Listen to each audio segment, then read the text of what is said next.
Welcome back to pixelprojectradio. It's me, again. It's me, your host, Rick Firestone. Welcome back. You're a returning listener. We're very glad to see you again. If you're a new listener, welcome to you too. We're glad that you're here. This is a video game discussions, video game book club style podcast wherein we talk all about our favorite video games and some of yours too.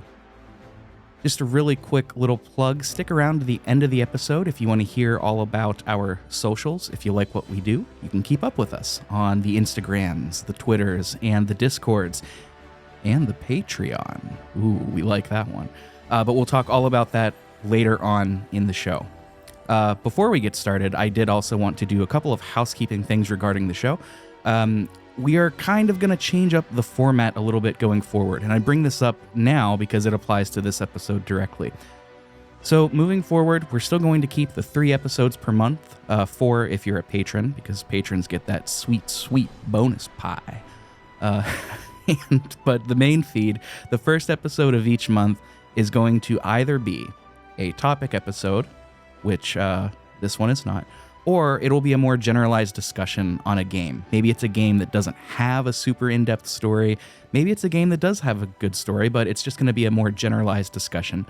And I just wanted to get that out of the way because this is the first episode of April. So we are talking today about a game called Death's Door by Devolver Digital, and I am joined today not only by a good friend, not only by a fellow podcaster that has an amazing show, but by the dude that suggested this game to me. Otherwise, I wouldn't have played this game. It was his idea. So, everybody, please welcome Alex from Lo5 Gaming. Alex, man, what can I say? I'm glad you're here.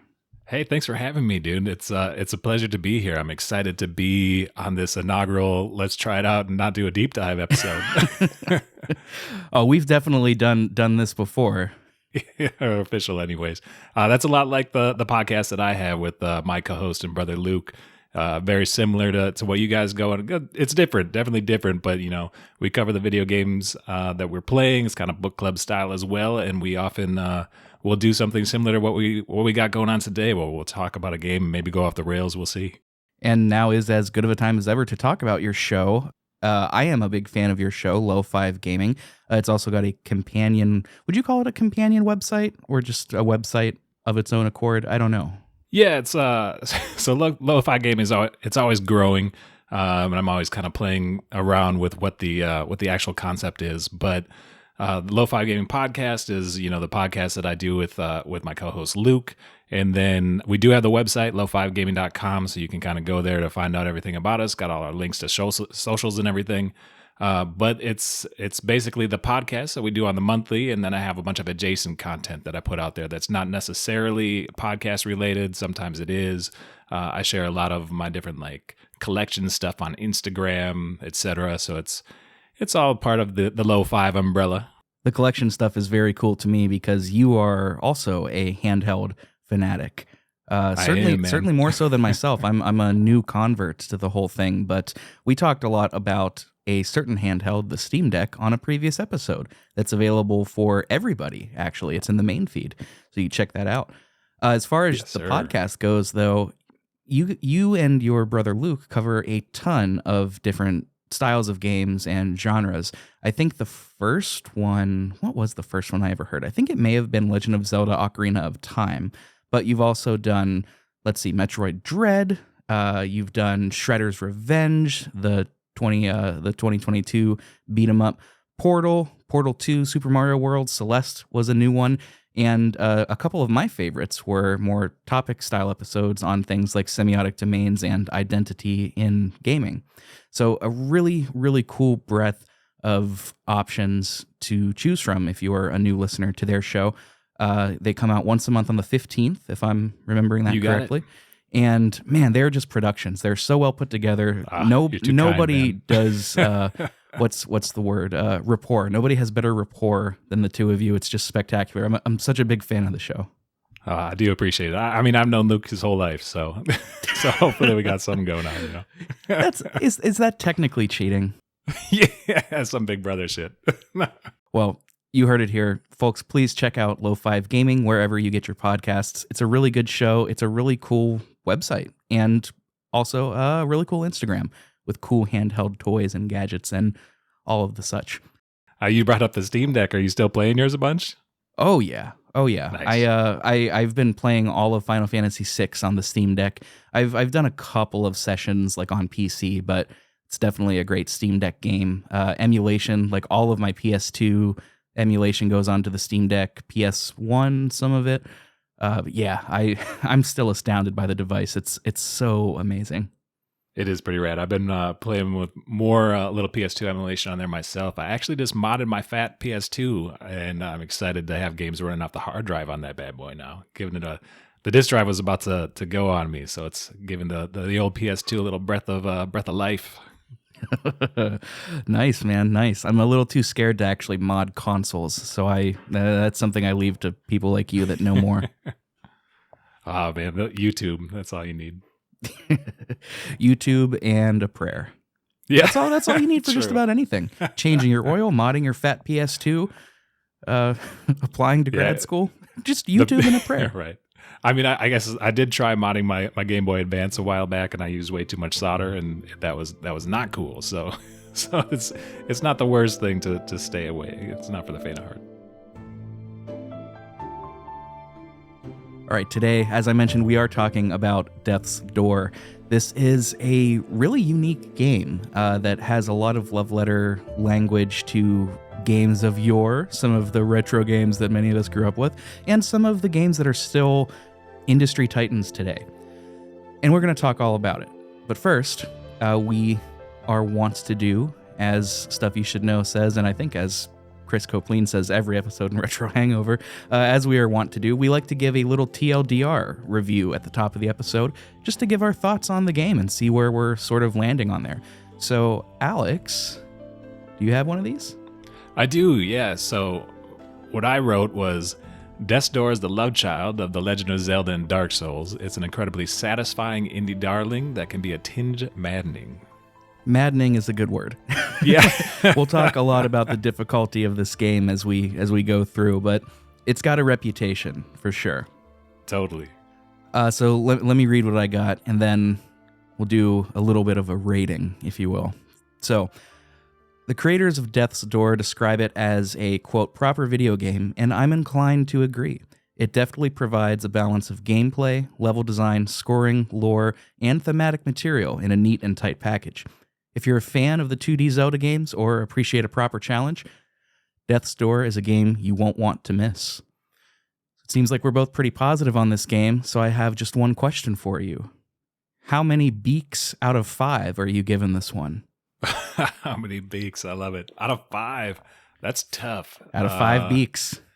5 beaks, I gotta give it it's like a 3.5 beaks. I'm cheating. I'm gonna give it a 3.5 beak. Hey, no, half beaks are welcome here. We welcome all sizes of beaks. It's not the size of the beak, it's how you use it.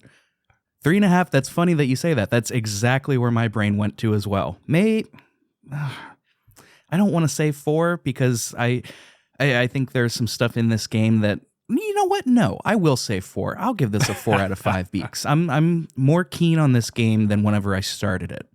Sure. And that's a big thing that I've realized with this game as I've been playing it. And I will admit up front, I did not beat this game. I will say that. I beat every game that we do for the end of the month episodes with like the really intense deep dives. I did not beat this one, partly due to time. But when I started it, I was really not feeling it. But the more I played and the more I kind of learned what the game was trying to teach me, I've got to say, I'm really into it now. I'm definitely going to finish it.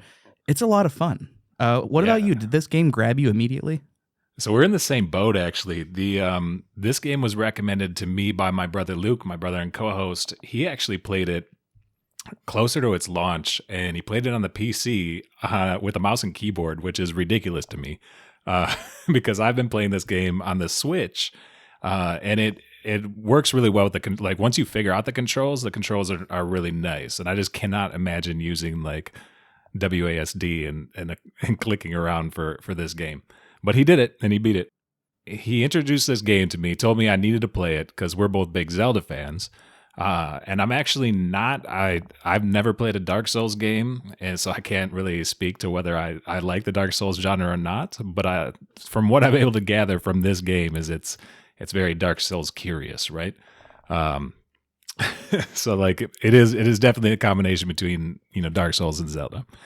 But so I started this game and then didn't get incredibly far because it's pretty difficult up front, and until you upgrade your character, like I wasn't having the best time. I was dying a bunch and I was like, this is just hard.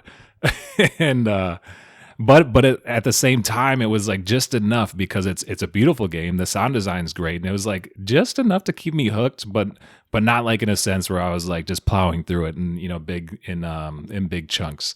So I put it down, and I think you reached out a while back, and asked if I was interested in coming on and talking about any game in particular. So I threw this one out there. I think your host Ben I think he's a big Zelda guy. I don't know what your background is, Rick, for sure on Zelda, but I know that Ben's talked about Zelda quite a bit. So I had Zelda on the mind when I was thinking, and went for this game, and then time went on, basically picked it back up. I really had to put a grind in, and then once I did, like it just I started to get more encapsulated by it. I started to get more and more into it. As I got better, like I was having a lot more fun traversing the the map. Actually, I shouldn't say map because there's not a map, and that's a big gripe of mine. But the game did start to pull me in, and now I'm really into it. I'm actually on the final boss, so I'm at the Lord of Doors, but I haven't beat it yet either. So we'll both have some time to finish and to circle back once we do. And at that point, it might become a 4, might even be a 4.5. Who knows? That's what I'm saying. We could always revisit it too on the show. Who knows? The options are there. So forgive me if I just didn't catch this part, but you had mentioned that it didn't click for you at first. At what point did it start clicking for you? Was it after you started like meaningfully upgrading your kit, which we'll talk about pretty soon, but was that about when it clicked for you? So there's 3, I would call 3 major bosses that kind of have their 3. You're kind of sent off by this big crow or whatever. Get into the weeds on a little bit of the story later. But anyways, you're sent to these 3 different directions, and the first direction that you go in is you fight this grandma witch person, right? And there's a formula to what I would call her dungeon. So there's 3 main dungeons to the game. And you have to basically, it's very much like Zelda, where you go in and you have all of these almost like dungeon puzzles that you have to figure out. And then you collect these different orbs, and you get 4 orbs. And then after you unlock this door that allows you to go fight the boss of that, we'll call it a dungeon, right? So there's like a formula there. And then when I went to the next area, which is like the Frog Kings area, I want to say, in the swamps, that formula existed. So I kind of knew what to do, because the game it gives you some small hints, but it doesn't do a whole bunch of hand holding. So having that formula in mind really like opened the door to like, okay, this is how the game's played. This is what I need to do. And instead of just aimlessly like traversing around the map, I would be able to I had a mission, right? And then it kind of just snowballed from there. Yeah, there is definitely a formula that the game wants you to recognize. There are several formulas that the game wants you to recognize, and it's kind of broken down into dungeon by dungeon. It's not really a gimmick. When I think of Ocarina of Time, we're talking about Zelda. When I think of Ocarina of Time, one of the biggest things I think of is getting a new toy in a dungeon, and then that whole dungeon is basically solved around that toy, like the slingshot, for example, or the grappling hook, or the truth glass. Not to say they don't have uses outside of that, but by and large, it's that dungeon. This isn't quite like that. You do get some upgrades in each dungeon that you're going to be using a lot, but it's not quite as cut and dry as saying, here's a new toy, get through the dungeon. It's a little different, but it is cool. It's a fun, if you're into problem solving and these sort of video gamey puzzles, this is a really cool game that takes a lot of inspiration from Zelda. And yeah, like you had said, my Zelda background, I'm not really like a huge Zelda guy, at least not the 3D ones. I remember loving the 2D ones as a kid. Going to revisit some of those in a couple months, specifically Link's Awakening. So listeners, be ready for that. And then Dark Souls, yeah, I'm with you. I have never completed a Dark Souls. I have tried 1 through 3 twice a piece. And every time I was just like, it's not for me. I'm determined to get through 1 FromSoft game. Right. Yeah, I was at the local game shop and they had the remaster, like the Dark Souls remaster for Switch. So I picked it up and I played like the first 20 minutes and I was like, this isn't for me right now. But like, it's one of those games that I feel like eventually I'll try it out, because there's elements of all the things that keep me away from it are things that I like in different games. Like I ended up liking a lot of those elements that people would say are from like, Souls-like in Death's Door. And then I think there's also a lot of that stuff that you see in Metroidvanias. So especially the way that you're like combat with bosses and learning patterns. To my understanding, that's a big like Souls thing as well. So I know that like I think it's just like if I get turned on to it, like I'll get turned on too hard, man. I'll just go deep and I'll have to play them all. Another big thing with Metroidvania is that this game, Death's Door, that is to say, takes as its inspiration is this idea of exploring environments. You're going to do a lot of environmental exploring, a lot of backtracking, especially if you want to find all of the goodies and secrets. And that's really cool. It's really cool, except you don't have a map. And I'm glad that you brought that up, because I don't have that written down anywhere, so I'll just say it now. That was far and away my biggest gripe of the game as well. It's not the difficulty. It's not anything else. It's why the hell do you not have a map? Right? Oh, I mean, like that would give it a full beak, man. That's why I lost a beak. I mean, what's the saying? A map in the hand is worth a beak in the bush, right? Yeah. Something like that. I think that's correct. Yeah, I'm going. even like a simple map, like thinking of things like Zelda or Cadence of Hyrule, where you've got like a map that's just kind of a grid, and it just shows you, oh, you went right 1 square, you went up 1 square. Even something that bare bones. But there is no map. They do, to their credit, give you a lot of guideposts, like with signs saying this way to the summit, this way to the overgrown ruins. But it's still not quite enough. I found myself feeling lost a lot while playing this. Lost insofar as I knew what I had to do. I knew where I had to go. I just didn't know how to get there. And that is far and away the number one most frustrating feeling in a video game for me. Like I hate that feeling. Me too, man. And I think it's weird, right? Because we approach something that, because we're putting content out there and everything. Like sometimes, at least I approach a game, like I'm always approaching it from like a very childlike, I just love gaming. But then when you're playing a game because you're planning on doing some content behind it, like sometimes it can become homework, right?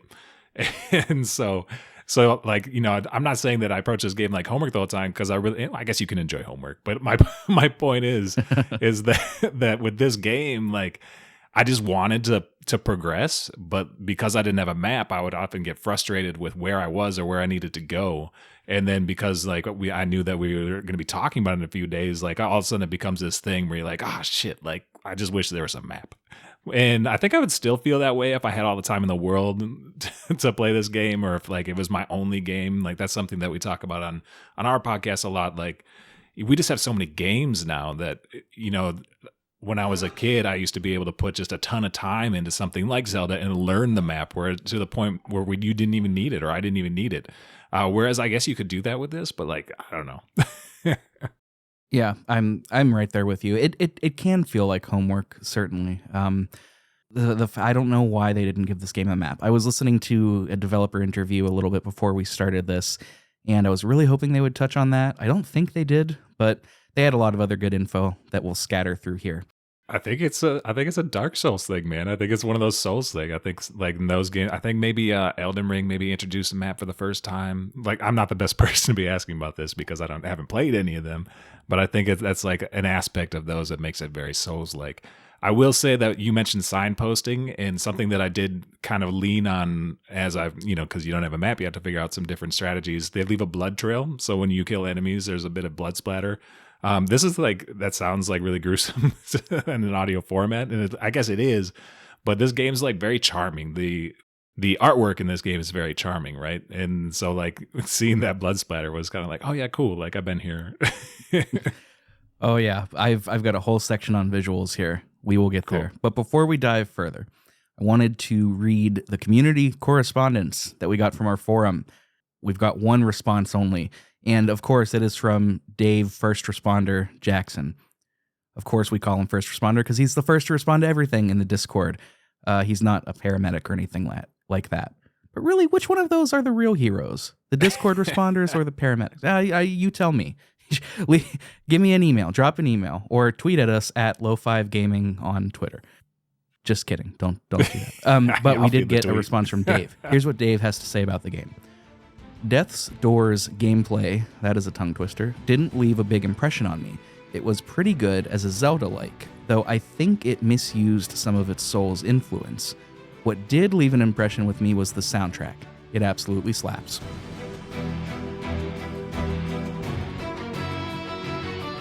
Yeah, we're going to get into sound design soon, but I agree. The music in this is outstanding. I second that. It is really nice. And like I actually, to counter Dave a little bit, like I did like the combat, but it took me a while to learn it. But I think he is coming from that Souls angle again, so maybe the combat in that game is just really good.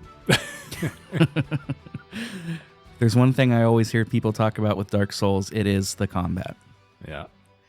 Let's talk a little bit about the development history with this. So Death's Door, this is a 3D isometric action-adventure game that I also kind of liken it to a dungeon crawler or a sort of roguelite-ish kind of game.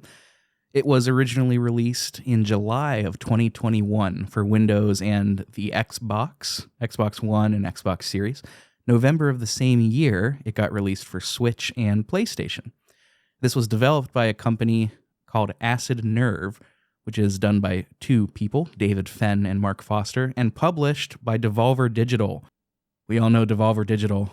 I know, man. I love me some Devolver. Yeah. If you've never heard of Devolver Digital, they've done so much. Hotline Miami, Ollie Ollie, that weird Hatoful boyfriend game. that crazy thing. I was just looking at my shelf. Enter the Gungeon is the one that drew me to them. And then that kind of opened up Pandora's box. I started like searching everything else that they made and trying to get my hands on it. Not made, but published rather, because they have good taste. They really do. They've got a really good eye for sort of finding unique indie games and putting them out. And it's always really good stuff. They've also they've also published one of my favorite party games, Heave Ho. Oh, right on. Love that game. But anywho's, like I said, this was largely done by two people, David Fenn and Mark Foster. They did almost everything. They got outside art help, credited to one Fritz Olsen, and some outside writing help credited to one Graham Goring. And man, like games like this that are done by one or two people are just astounding to me. Oh, I think I can't imagine. Me neither. It takes a certain amount of work ethic and just like genius to get something like this out there, and with such a small team. And it's just so amazing too when you look at AAA games that might have thousands of people working on them. Yeah, it's cool. This is sort of a spiritual successor / maybe proper sequel to their previous game, Titan Souls. That was the previous Acid Nerve game, and there are tons of references and not even callbacks, just direct characters from Titan Souls. One of the bosses, the Frog King, I believe, is from Titan Souls. There is a mimic-style treasure chest called Avarice that was in Titan Souls. Have you ever played that game? Cool. No, I have not. So that's some cool tidbits.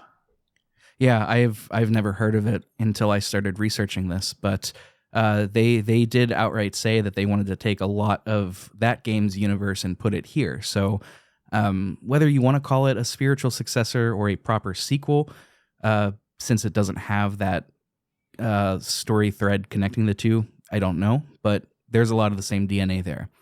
And we've already talked about their inspirations with Zelda and Dark Souls.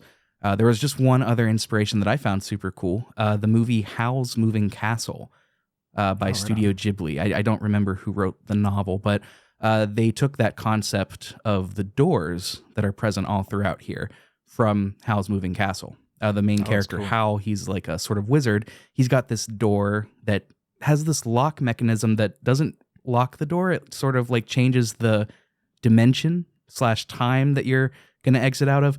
And they did that here with the door mechanics that we'll talk about. I thought that was really cool. I don't know. Yeah, it is rad.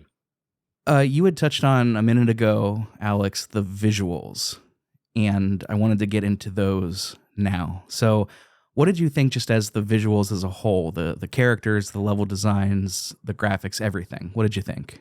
I really liked it. I think it's beautiful. Like, it's just really well done, and I do love how each section has its very own vibe to it. So like the color will change up. I thought the characters were really fun. They're all really cheeky. It's just a really cool style. Yeah, I agree. It's not quite cell shaded, like things like the Wind Waker or Dragon Ball Z Budokai. It's not quite like that, but it almost is. It's rendered in a way that makes me think this game is still going to look good in 15 years. Like, it's not going to look dated. And they do some fun stuff too with like the I guess you could call them cutscenes, or like the death cutscene when you die. Like, it kind of gives that grainy like texture to it, and it kind of does the death. Like, it's like boom, and then it's cool. It's almost like comic booky.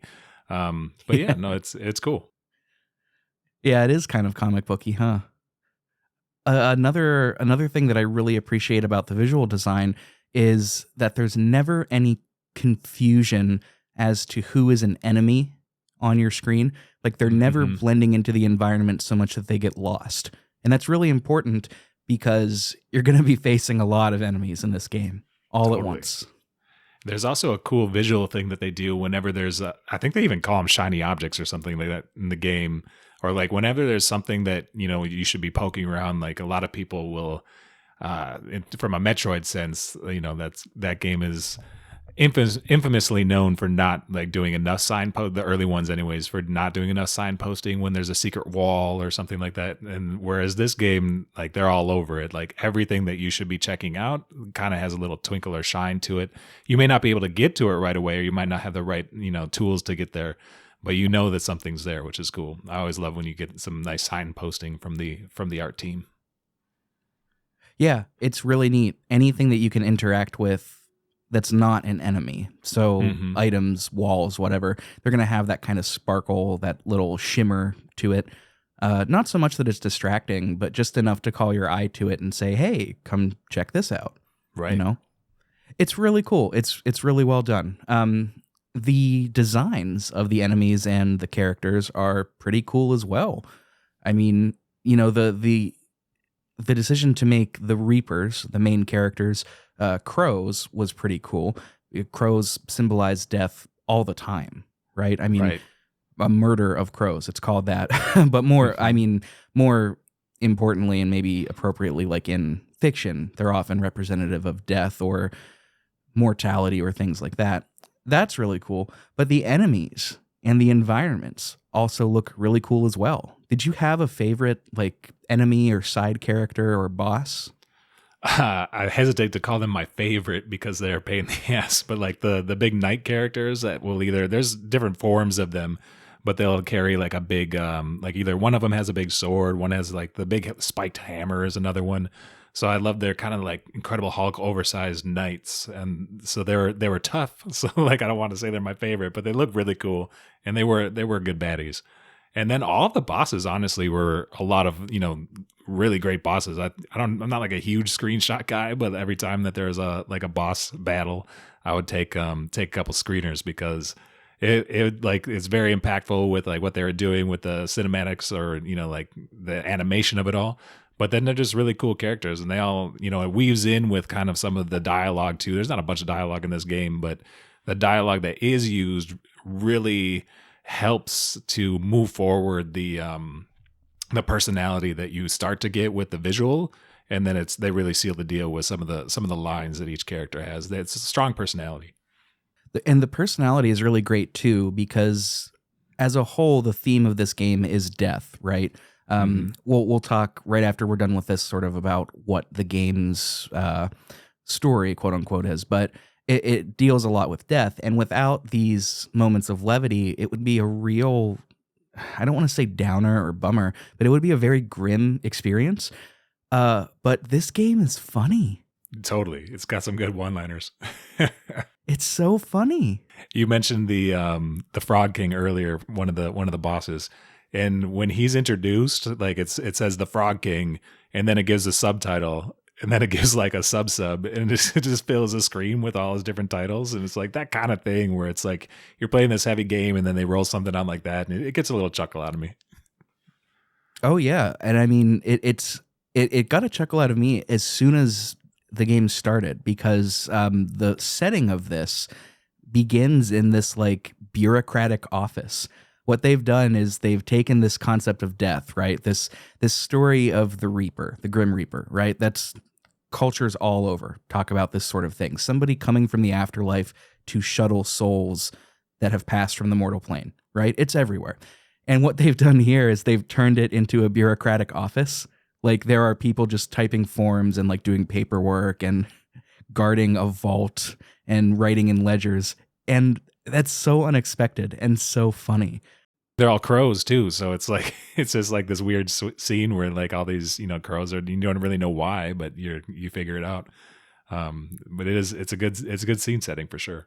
Yeah, there's even folks. There's one crow that's sitting there that's like, oh man, you better go and get your assignment, because if you don't, I'm gonna have so much paperwork. But yeah. Secretly, I love paperwork. I love typing, and like people that you would meet in like these sort of 9-to-5 cubicle offices, Mm-hmm. Can I tell you a secret though? What's up? I'm kind of that person that loves typing. Oh yeah. Do you have a mechanical keyboard? I mean, yeah, for like my PC, yeah, but Sure. I don't know, something about typing. I've just always been really good at it. It's such a useless skill in like 2020, 2023, sure. But I don't know. I've just always thought it was kind of fun. I recently picked up a Dreamcast, and I've been playing some different Dreamcast games, and I'm scouring the internet for some of the good ones. And there's the House of the Dead typing. I really want to try that one. I can't believe that they ported that. Or no, that wasn't a port. I think it might have started on the Dreamcast, and I would assume that they probably ported it to PC. It could have been the other way around, but it's like the only game you could access the internet via the Dreamcast, but it's one of the only games that like needed the keyboard. That's so wild. That's such a funny concept for a game, now in 2023. But there's something cathartic about typing, though. I asked if you had a mechanical keyboard, because you can get the different, they call them switches or whatever. And so there's a certain amount of, some people go with the soft route, and some would go with the click. And I think there's also something to be said about like the mechanical click when you're typing away on something. Oh yeah, my current keyboard is just an out of the box wireless from Logitech, but I do have because I'm trying to eliminate all of the wires on my setup. Yeah. But I do have a keyboard that I switched out the switches for. What are they called? For these Holy Panda switches. They're very clacky, very tactile, but interestingly enough, not very good for typing. Oh, really? Not to me. There's a lot of travel distance, and like I don't know, it's a lot of effort to type on that thing. But it sounds good for the content. You can record yourself typing. Thok kind of sound. Oh, there's nothing I want to listen to on a podcast less than typing.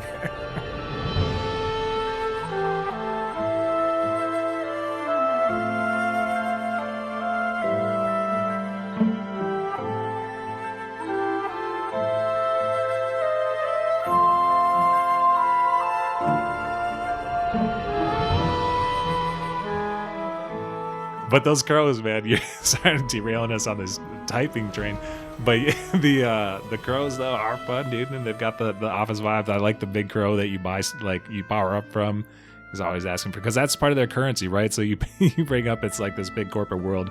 There's like it takes death, and it kind of makes like it like leans into kind of a subtle like capitalist vibe too, where you like everything is like built on these souls that you're collecting. It's funny. Oh, most certainly. It takes something as knowable yet unknowable, inevitable yet inevitably frightening as death, and it turns it into, like you said, it gives it a capitalist slant, right? Your currency are souls. You when somebody dies, you have to fill out the paperwork and you have to reap their soul, and it's kind of presented as like it's a living kind of a deal. It's it's very bleak, but at the same time it's funny because it's true. In real life, it's very bleak in that way, but it's sardonically funny. That's the word I was looking for. Sardonic. It's very funny in like a Kurt Vonnegut kind of way. Totally. You mentioned the souls as currency before I did. This home world, this office of yours, which I did not write down the name for. Do you know the name of this offhand? It's not the Hall of Doors. That's where the office is. But like, does your office have a setting? Is it just Reaper headquarters? Yeah, I can't remember. I think it might just be Reaping headquarters. That checks out. At any rate, that's sort of your hub world. That's where you're going to be able to come back to there through these doors, just about at any time. I mean, you'll have to maybe do a little hike to get to a door, but you can always come back to your home world. And this is where you're going to be able to make meaningful upgrades to your kit. And since we're there, let's talk about controls and mechanics and all of that. Your basic kit in this game is as follows. You can move. You can do a dodge roll, you can do a basic melee attack, you can do a charge melee attack, and ranged attacks. Those are your sort of bread and butters. You might be noticing there's no jump, and that is correct. This is just like a Zelda game. You do not get a jump button. These upgrades that you're able to purchase, you get them through defeating enemies, and you gather souls, and you can do upgrades to your movement speed, your attack power, your range power. What did you think of these upgrades? At first, I didn't really care for them. And so the upgrades, especially so when you go to, to the Reaper headquarters or whatever, and you go to start buying some of those upgrades, you have to turn in, I think for the first point, so with the strength, dexterity, haste, and magic, first point costs like 400 souls, and then the fifth point's like 1,500. So the first ones, it's not a big deal. You probably have collected a decent amount of souls by the time you head back, so you can get your point. But I didn't really notice that they had a strong impact on, like, when I did my first upgrade. Like, I didn't really feel like my character was that much stronger than he was, prior to. But then once you get about maybe 3, 4, 5, like I think I maxed it out on 5 or something like that. But once you get up there, it's quite not to say that. So once you get up there, it's quite a bit different than when you started the game. Not only are you better at the game because you've learned how to actually play and move around and how the combat works, but like I do think that those like 4th and 5th upgrades really, like, you start to feel like an overpowered crow. But like to get there, it was like that midpoint, like it was a rough hang because you really had to collect a lot of souls, which happens naturally because you're dying a lot and you do get to keep like every soul that you collect. So they start to add up, and it makes it so that, those runs that you go on or whatever, when you're trying to progress further into the map or further into a dungeon, like it makes dying a little like an easier pill to swallow because you're like, oh, I made all this progress. But at least you didn't lose all, like there's certain games, like, I don't know, I think Shovel Knight, you lose all this is kind of apples to oranges, but you like lose your loot or something like that. So like if you lost all your souls in this, like it would lose more beaks. But that was like one of those interesting things that like it kind of kept me going, and it kind of kept me like wanting to get further in there, and it made that whole death cycle something that easier for me to handle. Yeah, there are some games like Nier Automata, and I think Dark Souls does do this, where you die and then you lose everything, but you've got to. But if you find your corpse from your previous run and collect it, you can get all of your stuff back. Thankfully, this game does not do that because you will be dying a lot. When you die, you do get to keep all of your souls. Like, you don't lose any upgrades. You don't lose anything but map progress. You get sent back to, I think, the last door that it is that you went through or unlocked. And that part could be difficult at times too, like, 'cause, so it also saves like any interactions that you had with the map. So if you unlocked a ladder or something, when you die, that ladder will be there when you return, which is really nice. But that was like the first half of the game. That was some of the stuff that was a pain point for me. Like I wouldn't get to a certain point. So there's so much backtracking. And like once you figure out, I started looking at some of these things as checkpoints almost. And once you get to something like that, then you can, when you die, there's generally a shortcut to get back there because you've unlocked a shortcut.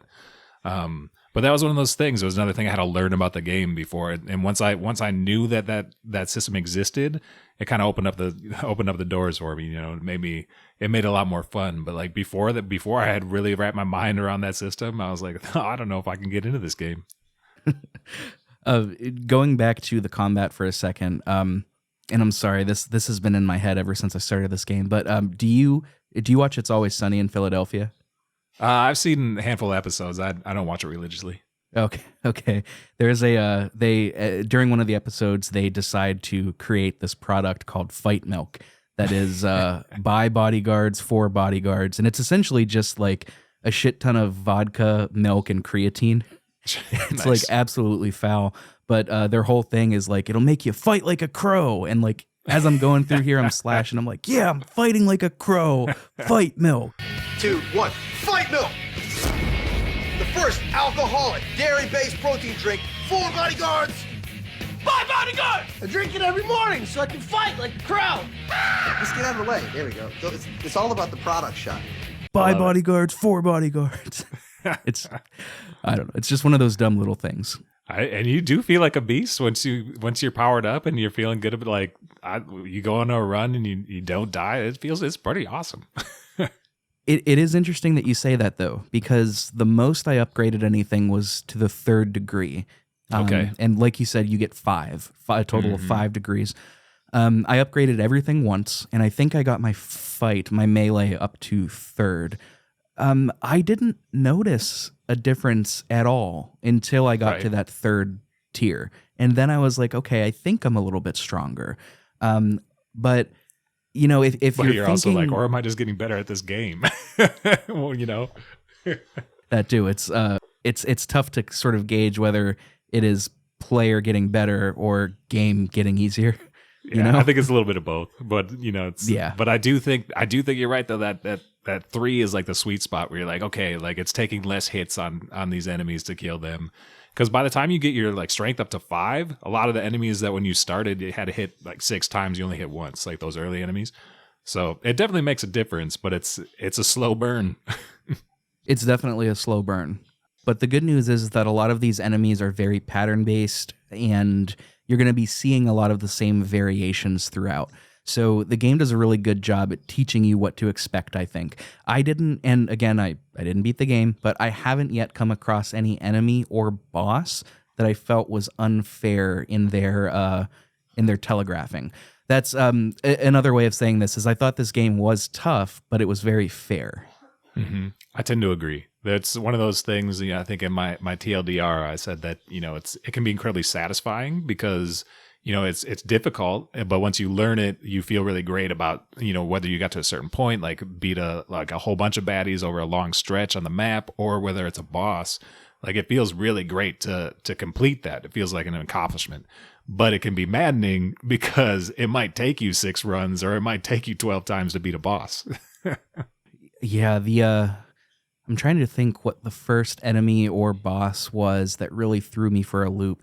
There was one of the armored enemies that you were talking about liking a lot. One of the variations, they've got a shield and a spiked hammer. And I think that's the first enemy that you come across where it disrupts your rhythm of play a little bit. Every other enemy, you can do 3 combo, like boom, boom, boom, and then roll away. This boss, this enemy, you can't do that. You can go 1, 2, but then you have to roll away because his windup is a lot quicker. So he can get you. If you try to do that 3rd hit, he will get you every single time. And up until that enemy, that was my game plan. Boom, boom, boom, dodge roll. Boom, boom, boom, dodge roll. But you can't do that. You've got to pay attention to the enemies. I like that a lot. I think it's really well done. I do too, and I have a tendency to approach almost everything I play like a tank, where I just run in as close as I can and just hammer away, So like I do appreciate games like this. A lot of the games that force me, like this, Metroid does it. Metroid's another game that I love, and that's one that, especially with the bosses, you really have to learn their tells. but it's, even though that's my innate nature to go in and just slash away, like I do enjoy it when a game's like, nah, slow down, you gotta like maybe take a step back from this guy, watch what he's doing.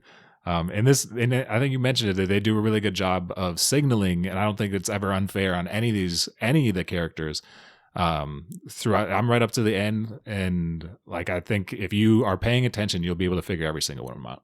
Mm-hmm. Every single one, and that becomes important to know because at the end of each dungeon, or towards the end of each dungeon, you find this character known as Avarice, which is an appropriate name because it's a treasure chest. But it's not just any treasure chest, it's a mimic. And every time it's going to swallow you up and take you into this sort of boss rush.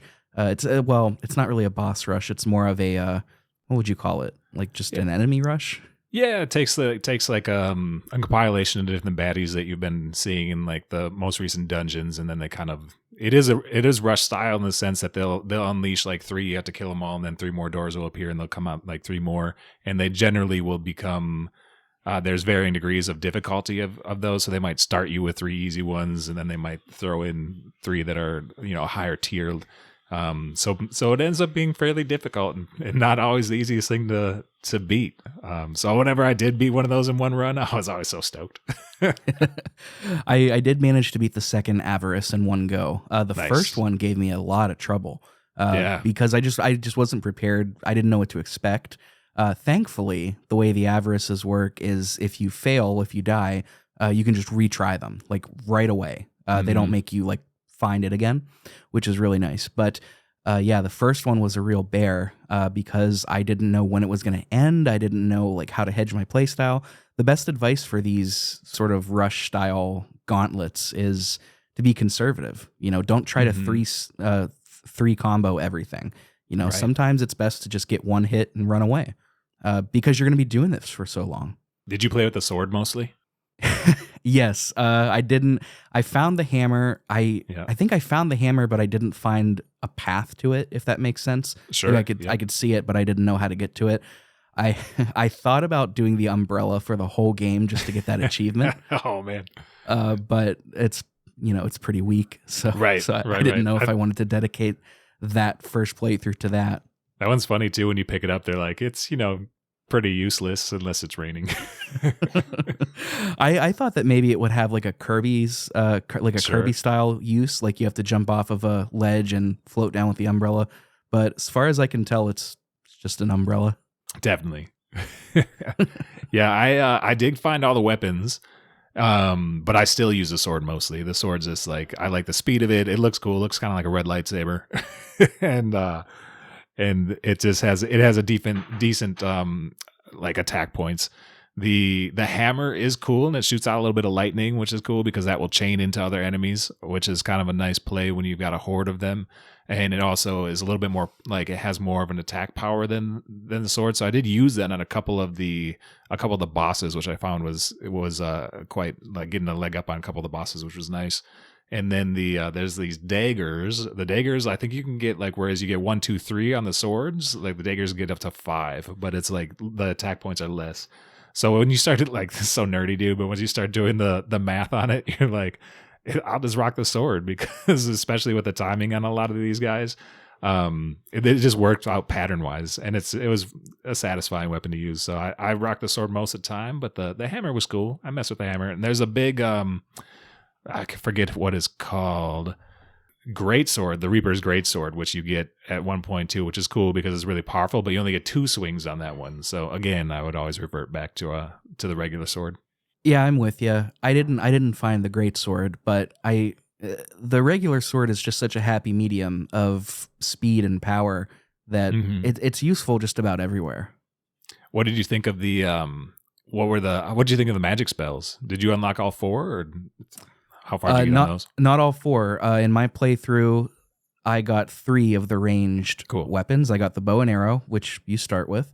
I got the fireballs, which are the next weapon you unlock, the next spell, I guess, and the bombs, which take up 2 points and are very powerful. I glossed over this. I didn't mention this, but you have 4 little points, I suppose is the best way to say it, 4 points into your ranged options. You can shoot 4 arrows, you can throw 4 fireballs, you can throw 2 bombs. Bombs take up 2.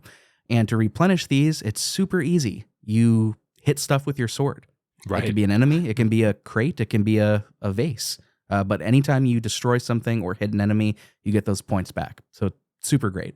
Yeah, and you can increase those limits. I don't know where they max out, but when you find little shards throughout the map or something, and if you get 4 of those, it'll increase those limits, which is nice. So I think, whereas you start with like 4 spell casts, so you can end up doing 3 or about 3 shots with the bombs, etc.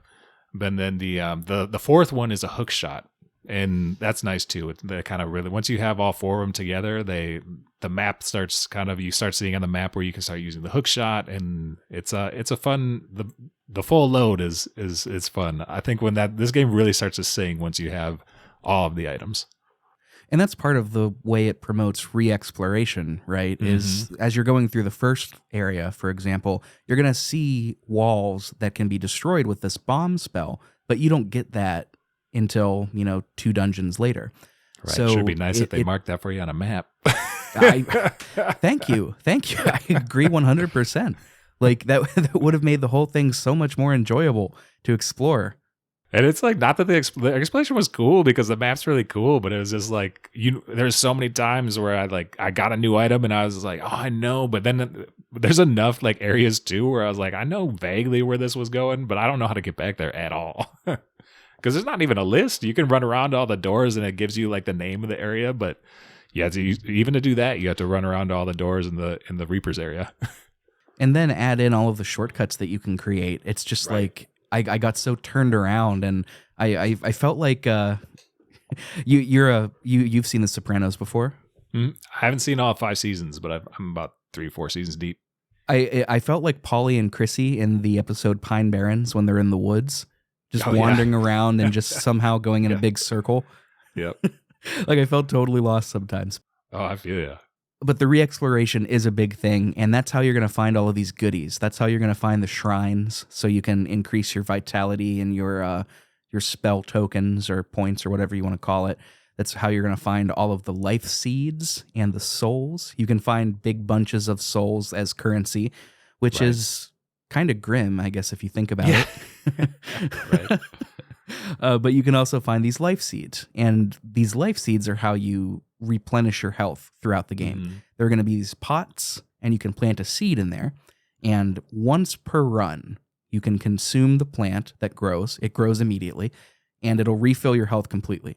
These will replenish upon death. So if you eat one, you go 20 minutes, and then you die. If you come back to it, that plant will be replenished. And this is so cool to me because it's essentially letting you dictate how and where you want these to come up, right? Mm-hmm. So if you feel like you need a ton of like health replenish points, you can do that. Or if you don't want to use next to any, you can do that too. It's very cool. You're sort of you're helping build the level in a very small way. I'm such a silly little collector too, because whenever I've got like a pocket full of 10 seeds, and I'm always so happy. I'm like, oh, I got to keep my 10. I can't, I don't want to spend it. I never felt like I was low on seeds. No, I always had at least 7. There's enough, but there's it's like, there's a certain amount of pride. Like when you have, pocket full of 10 seeds and you come across one of those and you're like, I don't need it. I'm just going to keep going. But then it's the worst because you end up dying. You're like, oh, I should have just used one of my bountiful pocket of seeds. It's a pretty good song title, Pocket Full of 10 Seeds. You're right. Make like a blues rock jam out of Pocket Full of 10 Seeds. I like it. Where were we talking about the exploration? Yeah, is that like again, haven't played Dark Souls, but I think there's fires, right, that do something similar in that? As far as I know, I never got far enough to really explore that. Sure. But yeah, I think the bonfires serve a similar purpose. Right on. We talked a lot about the door aspect. As you're going through these different dungeons and worlds and areas, you'll have these checkpoints. They're sort of keyholes that are floating in the ether. And the idea is that you unlock these, and those will take you right back to the Hall of Doors. That's sort of reaping headquarters, so to speak. That'll take you back there, and then you can use those doors to go back to previous dungeons, etc., etc., etc. It's a really useful kind of thing. It's sort of like any standard teleportation method in any other adventure game, you know? Right. And that will, whatever door you go through last, it like works as your checkpoint for like if you die, that's where they'll respawn. Yes, sir. I wanted to talk about the difficulty a little bit, but I want to save that because I did want to talk about the sound design really quickly too.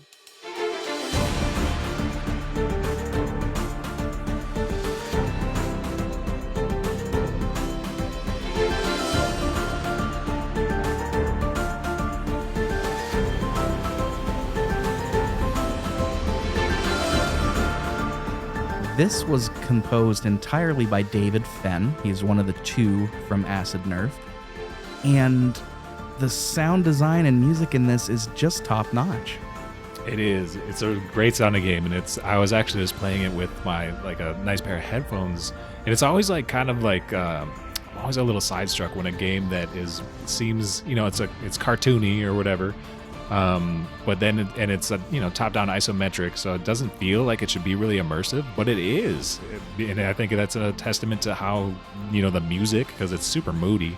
And a lot of great tunes, but then also just like the sound effects and the different areas all have their own, the sound adds a lot.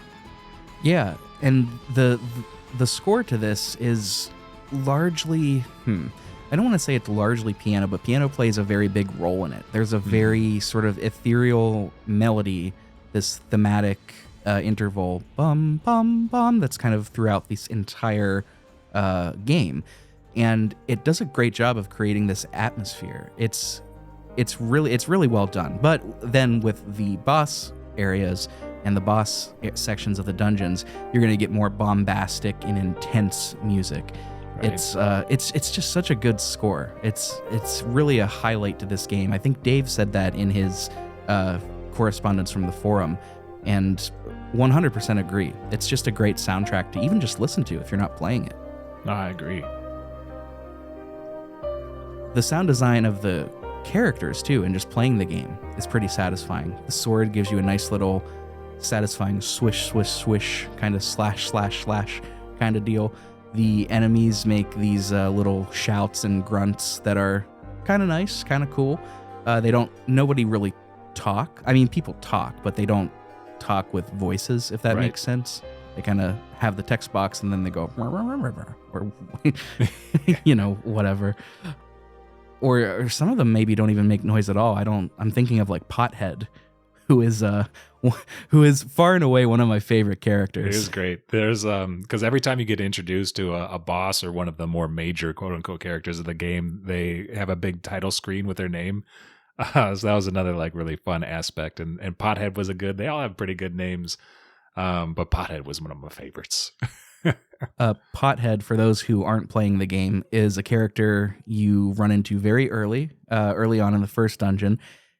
It looks just like a sort of normal dude with a pot for a head. Right. And then he tells you his name is Pothead. And it was like some weird mistake, right? Because his like the witch or whatever has been putting urns on turning everybody's head into urns in some way for her to like cheat death or something, and she messed up with him, and so he's got a pothead with a full kettle is full of soup. Yes, it is full of soup. He offers it to you at one point. Would you eat the forbidden soup? I don't know. I don't think I could. I'd go for it. Screw it. I'd go for it. Oh yeah. I mean, look, if I were reaping souls, nice. I mean, what else could go wrong? Yeah, I would try it. There is a scene where you end up I will go to and do it. It's a little later in the game, but your character like sits down to a plated meal, and it's this fun little scene where like he's got a fork, but then he just throws the fork away and just like a bird just goes at what he's eating. Is another charming little bit of this game. There are a lot of little moments like that are just so funny throughout this whole game. It's really cool. You mentioned the witch, the Urn Witch. The Urn Witch is the first major boss that you're going to fight, and the reason that I wanted to circle back to that is because this game doesn't present its story in like a really clear-cut way, like think of any JRPG. There's not a clear story like that, but there is a lot of environmental storytelling, and you get a lot of little bits and pieces of lore the few times you can talk to people. And what makes this game so special is not only is it very funny with, like, you know, Pothead being a character, and what else? There's a bard that you can meet in the forest that writes you a song on the spot, and I think she ends it by saying, like, go clap the butt cheeks of the Frog Lord or something like that. It's a lot of very, very funny stuff, but the thematic idea behind it is each of these bosses are trying to escape death, and that cannot be, right? I mean, the world turns and continues turning based on death. That is kind of your bureaucratic occupation here. And these characters are trying to run away from it, but they've all got very human motivations. Like the Urnwitch, for example, I forget who she lost, but she lost somebody near to her. That affected her quite a bit. So she tried to make her grandson, who is Pothead, immortal by turning his head into an urn. She messed up and turned him into a pot instead, but her whole desire to escape death is based on her maternal instincts, right? She's afraid to lose her grandchildren. And that's a very human thing. And then her soul gets corrupted because she lives too long. That's just fantasy stuff, but it's very cool that they tie in these human things to a very non-human looking game. I agree. There's this character called Stedhone the Gravedigger who you meet in the graveyard, who's got a big, basically it's like a gravestone and it's a head or a headstone or whatever. But after each of those three main bosses, he gives like a little eulogy to the boss, you know, after the boss battles. And it's interesting because, you know, I don't remember exactly what he says, but there's always like, you know, for some people, it was like for the Frog King, he was like, you know, to some it was a tyrant, but to others, I don't remember, you know, but like, you know, basically saying that these, I mean, they're not humans, it's a video game, but humanizing these evil characters. And I don't think we mentioned, but the crows, the reapers, are immortal. Like it's part of like, you know, so they can't die as long as they're harvesting these souls. But if they don't harvest the souls, then that loop ends for them. So they end up aging like anyone else and dying. So like early game, that's kind of your mission is you run into, I believe it's called the Gray Crow. And, basically he's way bigger than you. He's like kind of a mini boss that I think you fight at the beginning. It's been a while. But that's kind of like the whole journey that you're on is collecting these large souls from the three main bosses, with the idea that he's trying to continue to cheat death. And then you in turn, because you at the beginning, like he steals one of the souls that you're supposed to be harvesting or reaping. And so that's, you know, because he takes that is why your character has to continue on this journey, because you haven't returned the soul back to, you know, corporate headquarters or whatever. But it's just so this whole game like has these different plays on death where the main bosses are all trying to cheat death, and then you start thinking about it, you're like, oh, the crows are trying to cheat death, and then, you know, I don't want to give away like all the ending, but everything kind of comes into play, and I don't think it's a big surprise or spoiler to say, but you can't cheat death. Yeah. Ultimately, that does become the thing, right? Like it's not something that you can outrun, and it's really cool that they're bringing such a mature concept to a game in such a digestible way that a lot of folks probably won't even be thinking about while they're playing it. Right. It's very cool. It's the mark of a mature creation team, let's say. And I've got to give them props for it. I think they did a fantastic job. It is cool because it's one of those things where you could play this game and not tune into any of that, and I think you would still enjoy it, but because I think the gameplay's decent and it's like, you know, we're talking about it sounds good, looks good and everything, but that extra and the overall the story is fairly minimal, but it's a deep, like it's covering a deep topic. So I think they really did a really good job of like hitting that balance. For sure. I agree completely.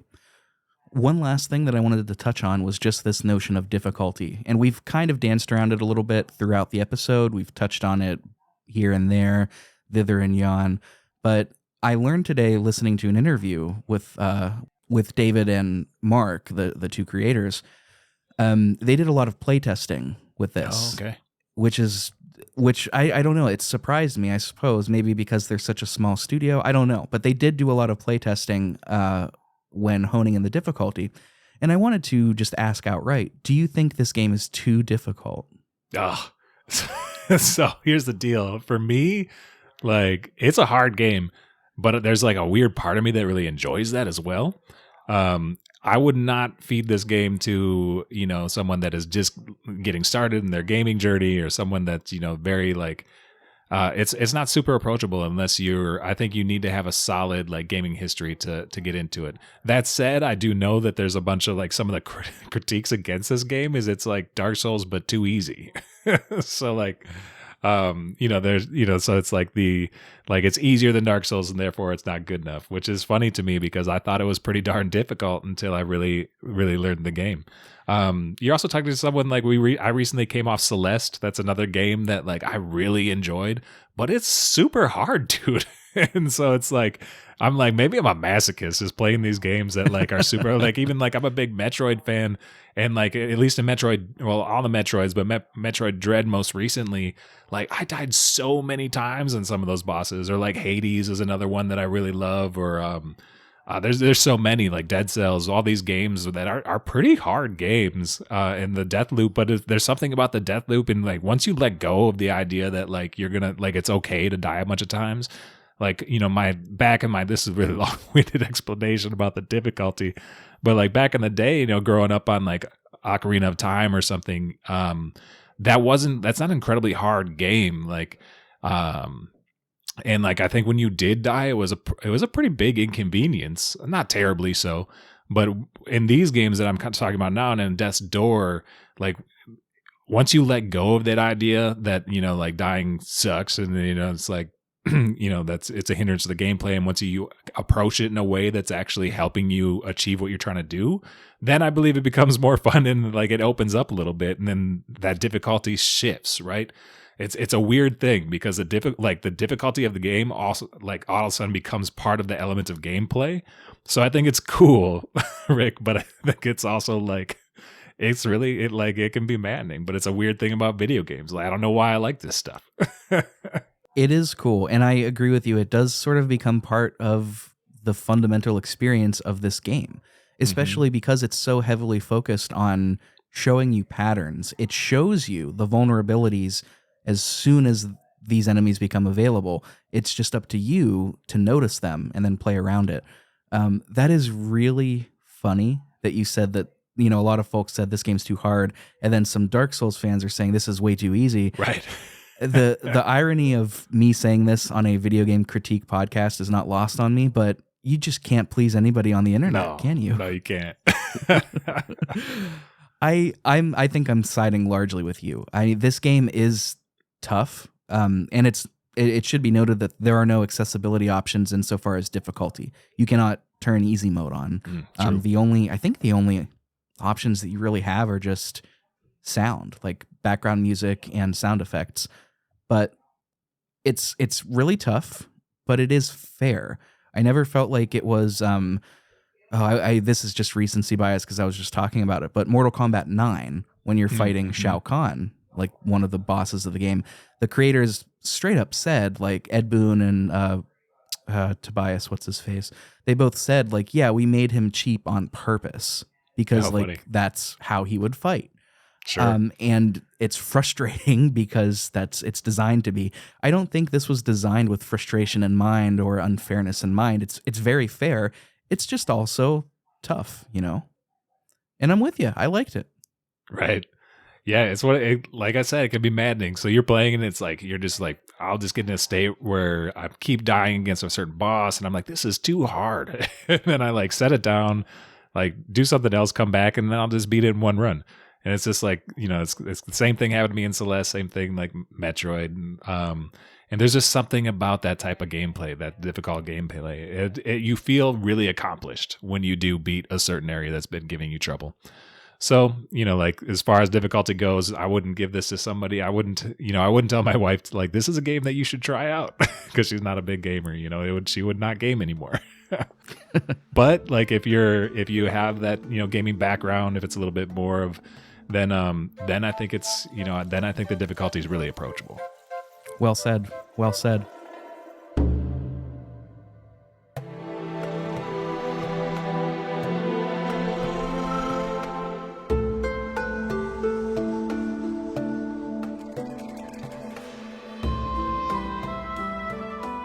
so just wrapping up, we didn't really talk much about the story. That's, again, like I had mentioned, that's going to kind of be this new format.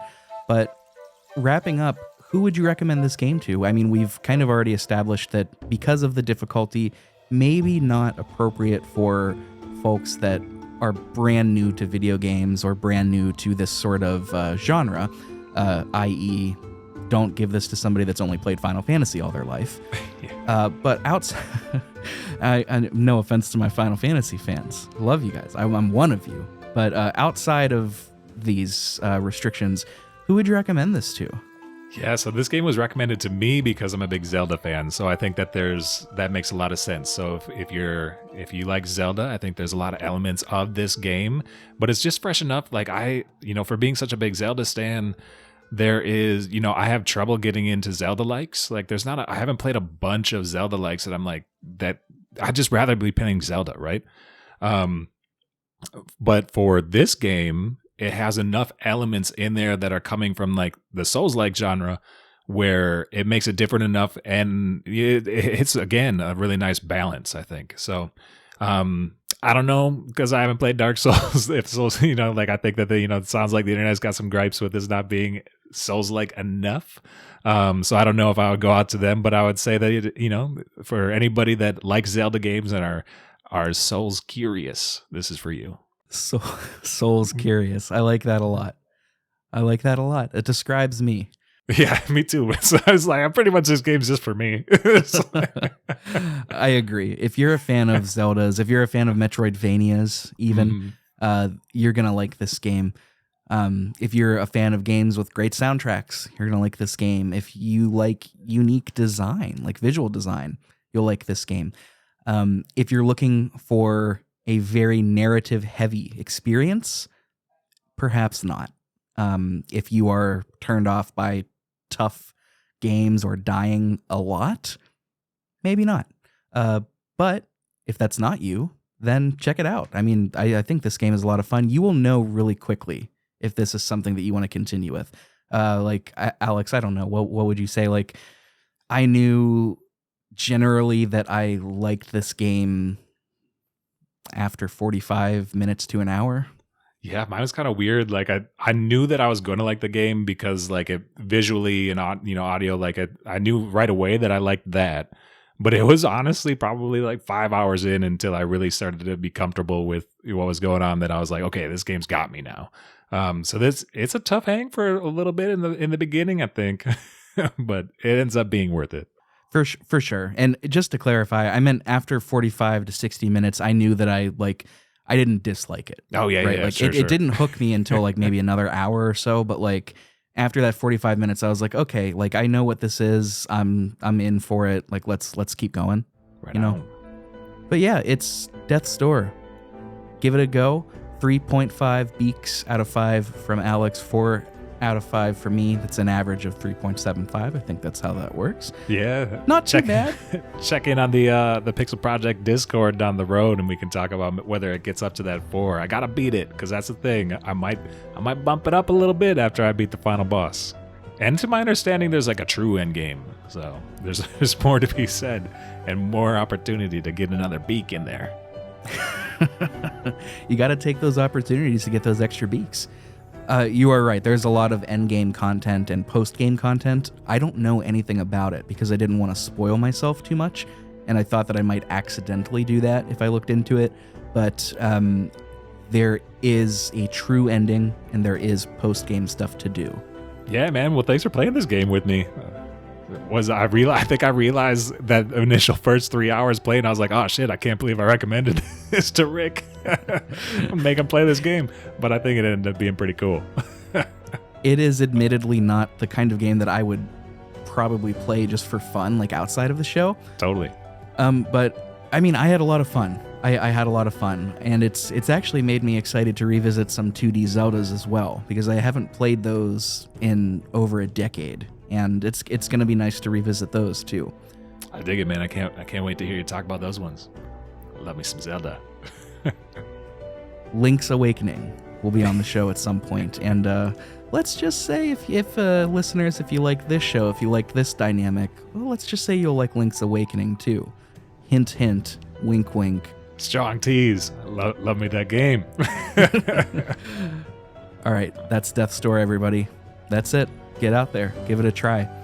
For now, I wanted to once again plug Lo5 Gaming before we leave today. It's a really great show. You do have to wait a month for a new episode, but that wait makes it all the sweeter, and each episode is a really good production. So don't let that non-weekly upload schedule turn you off, because I promise you that there is something in there for you. Personally, I recommend the Celeste episode. I haven't played the game, but it was really fun hearing them talk about, hearing the two of you talk about deaths versus strawberries. I dig it, man. You're too kind. Thank you.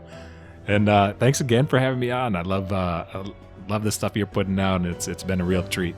I appreciate that very much, man. I really do. Like I mentioned at the top, you can find us on socials. You can find us on Instagram and Twitter, pixelprojectradio. We use the same picture for each, same name. Can't miss it. You'll find those links in the show notes as well. As long as a link, you'll find those links in the show notes as well, along with a link to our Discord. I love the Discord. It's a lot of fun. It's free. So please, if you're a fan of the show, join. You can give us your opinions and short reviews on games whenever we call out for them, and we read them on the show. It's a lot of fun. If you also wanted to be read on the show, but maybe for whatever reason don't want to join the Discord, you can leave us a rating or a review. If you leave a review on Podcast Addict or Apple Podcasts, I read them. Whatever you write, I'll read it. That's a lot of power, so please use it responsibly. And finally, we do have a Patreon. I like the Patreon, and I'll tell you why. It's money. Well, I'm not kidding, but I am just kidding. I'm being a little bit facetious. I'm a big fan of supporting smaller artists. I'm a big fan of supporting people for the work they create. And with Patreon, you can do just that. So if you wanted to check out what kind of stuff we're offering, what kind of bonus content we offer for as little as $2 per month, you can check out patreon.com/pixelprojectradio. It's never expected, always appreciated. And once again, Lo5 Gaming, Instagram, Twitter. Well, I think the Twitter is just your personal Twitter, right? No, I've got a personal Twitter that I never use. So it's Lo5 Gaming everywhere. You can find us at lo5gaming.com. That will point you in the right direction. Those links will be in the show notes as well. So take a look. Check it out. And once again, thank you, Alex, for joining me today. It's been a real treat to talk to you. Hey, thanks for having me, man. It's been really fun. All right, folks. You know me.